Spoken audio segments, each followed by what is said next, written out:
I can't take it anymore. Kill me already." At the heartbreaking cry of my emaciated daughter chained up, I was left speechless.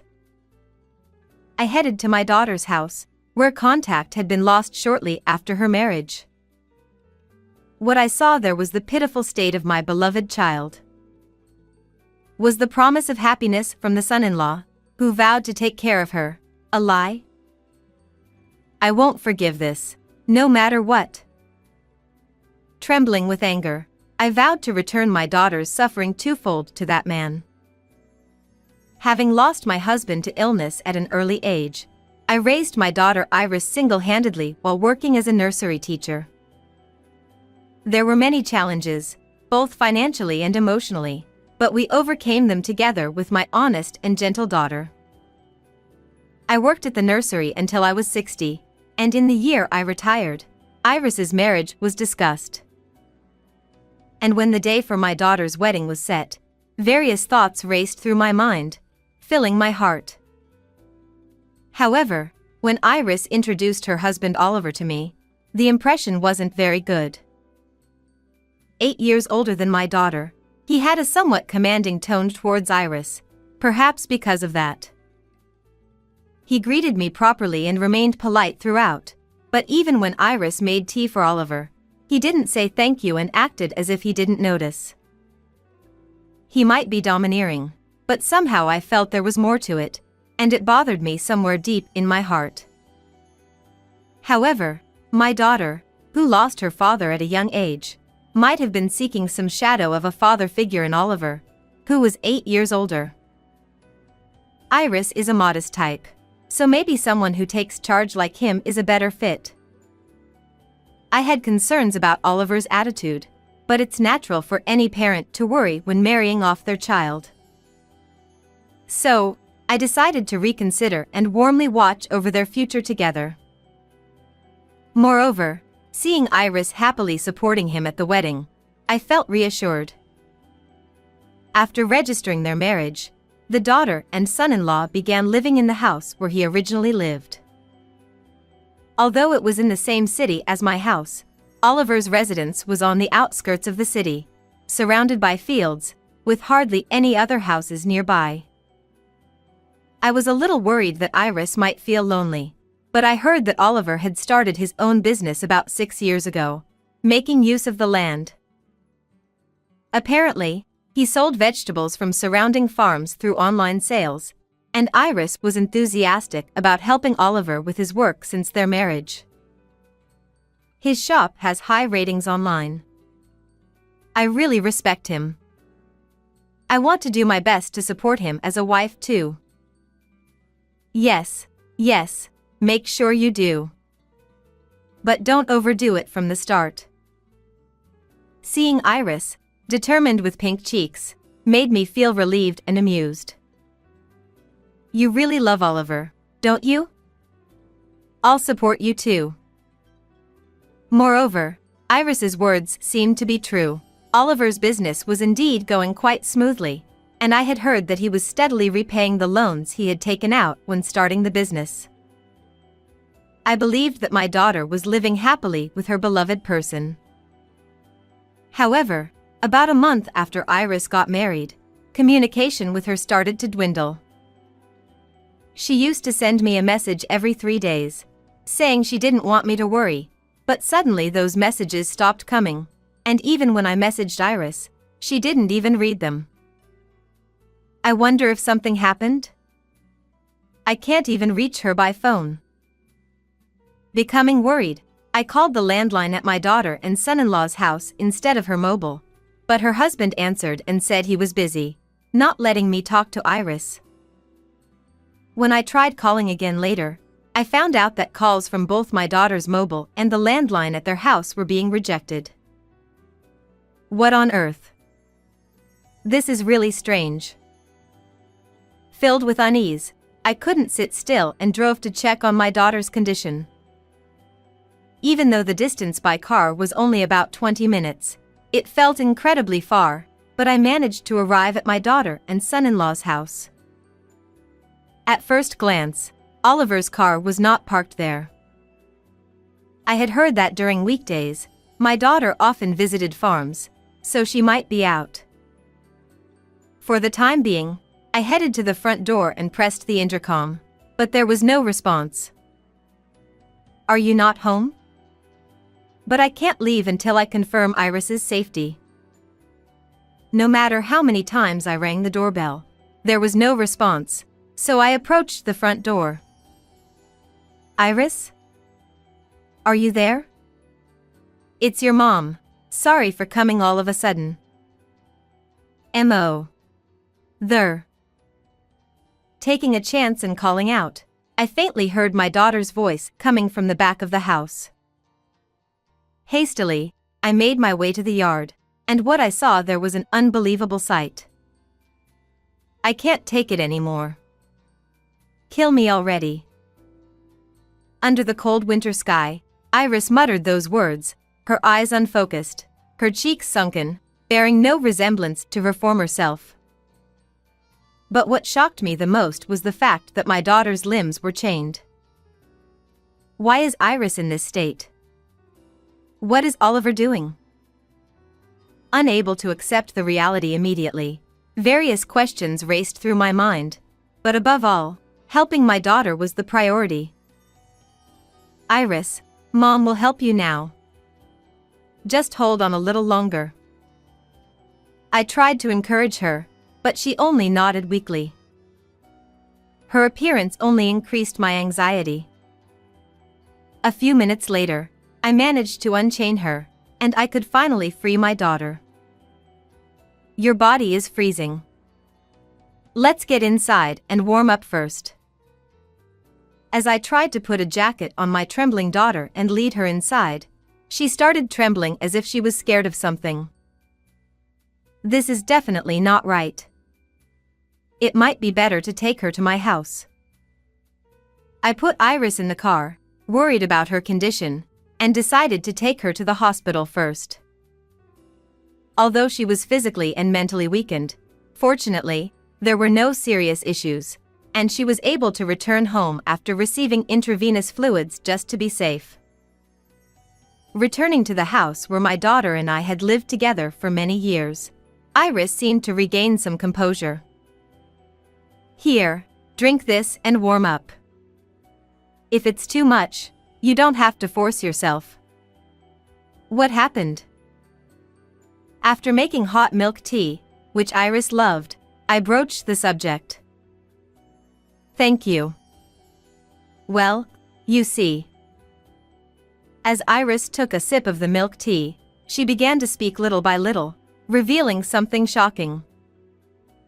It turns out, shortly after they got married and started living together, Oliver began to abuse Iris whenever something displeased him. Furthermore, she was made to work tirelessly from morning till night, ordered to find new farms to procure vegetables, and if she couldn't, she wasn't allowed into the house. I hugged my daughter as she said that, but at that moment, her phone started ringing continuously. When Iris looked at the screen, her complexion changed instantly. Curious, I looked at my daughter's phone and saw several messages from my son-in-law saying, "Where did you go? I won't let this slide. Iris, give your phone to Mom." "Take a break for today," I suggested, wanting my daughter to feel at ease.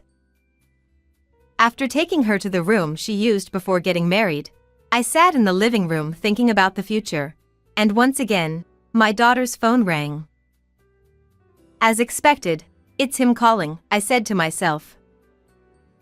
The caller was indeed Oliver. "Hey, Iris. You think you can just go off with your mom? I'll make sure both of you regret it." When I answered the phone, my son-in-law, mistaking me for my daughter, suddenly started yelling. "Oliver, this is Iris's mother. How dare you treat my daughter so badly?" "What the? You took my wife without permission. I'm coming over there right now." As my son-in-law revealed his true nature, he raised his voice threateningly. "If you come over, I'll call the police," I said calmly, To which I heard Oliver click his tongue in irritation. Damn it, I'll let it slide today, but this isn't over yet. With frustration evident in his voice, my son-in-law hung up the phone. Feeling that I couldn't delay any longer in facing Oliver's wrath, I immediately took action to rescue Iris from her husband the next day. About a week after protecting my daughter, Oliver showed up at my house in a fury. Reluctantly answering the persistent doorbell, I found Oliver standing there like a demon. "Oh. Didn't I tell you I'd call the police if you came over?" It's not about that. Oliver seemed to have rushed here as he was out of breath, showing signs of considerable agitation. "You're out of breath. I thought you'd be coming around this time." Knowing that my son-in-law would come, I welcomed him without hesitation, despite his sudden visit. "What's the rush?" The contract farmers suddenly stopped supplying vegetables, and I can't do business anymore. "Oh my, that's quite a problem." Suppressing the urge to laugh at his predicament, I casually replied, and Oliver glared at me fiercely. What do you mean by that? You know what you did. Oliver, appearing to be on the verge of grabbing me, began to edge closer and closer. So, I showed him Iris's smartphone and played a certain voice recording. What came through the recording was Oliver's angry shout. I'll make sure both of you regret it. What is this? This is the voice from when you called Iris before. I let various people listen to it. What? Who did you let listen to it? In fact, every year at the nursery school where I had worked for many years, I used to go to the nearby farms for sweet potato digging and rice planting. I still have friendly relations with several farmers, so I let them listen to the recording and exposed Oliver's true nature. His story quickly spread throughout the nearby farming community. It's everyone in the nearby farms. They were all very surprised. Upon hearing this, Oliver turned red with anger. What have you done? I'll sue you for obstruction of business. Who's in trouble here? The farmers said they were originally fed up with your attitude. Initially, it seemed that my son-in-law had been cautious around the farmers, but as soon as his online shop became successful, he became overbearing. So the farmers got together and decided not to supply vegetables to you. You brought this upon yourself. My son-in-law, who had no words to retort to my argument, stomped his feet in frustration. However, it seemed he had come up with something as his face suddenly lit up. You know, Iris is with me. She's on my side. Oliver declared loudly and started looking around. Oh, Iris. It's been a while. I missed you. Spotting my daughter, Oliver approached her with a flattering tone. Iris, you finally came out. It's okay because Mom is here. Hearing Oliver's voice, my daughter summoned her courage, nodded vigorously in response to me, and turned to face him. Oliver, I won't obey you anymore.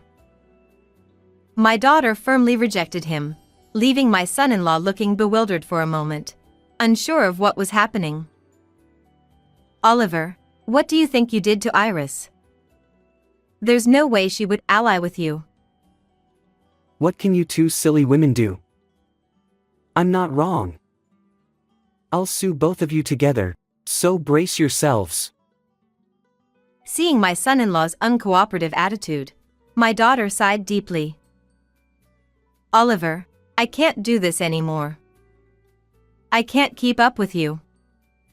Let's get a divorce. Why yeah. Try if you can. I won't admit it even if you come crying later. Perhaps he hadn't expected to be told such a thing by my daughter, but Oliver remained defiant to the end. albeit flustered. "Oliver, you'll be the one facing the judgment of the law." Saying so, I thrust the divorce mediation application in front of him. What's this?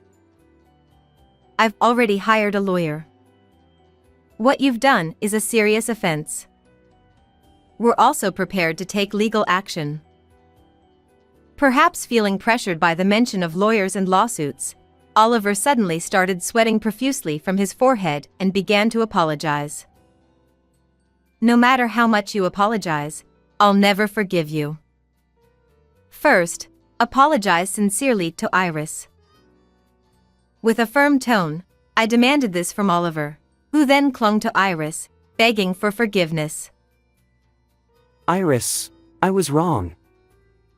I won't do it again. "I'll accept your apology. But we're still getting divorced." As Iris said this, my son-in-law looked pathetic, clinging to her and refusing to let go. I don't want a divorce. Don't abandon me. "Don't talk like everything's fine after tormenting my daughter. We'll proceed with the divorce through the lawyer, and I won't let you see my daughter anymore." Peeling Oliver away from my daughter, I declared firmly and escorted him out of the house. After that, with the help of a lawyer, Iris's divorce was successfully finalized. She demanded $30,000 in compensation from Oliver. His online shop suffered from a lack of fresh vegetables, and its reputation plummeted online. Despite his efforts to recover, including borrowing money from dubious sources, he ended up going out of business. With the payment of compensation and the ballooning debt repayment looming over him, it's unclear what he'll do next. Meanwhile, Iris gradually regained her physical and mental health and began looking for a job for the future. While enjoying life with my daughter, I also joined a handicraft circle to enjoy my own life. How did you like this story? Please don't forget to subscribe to the channel. Well then, see you in the next video.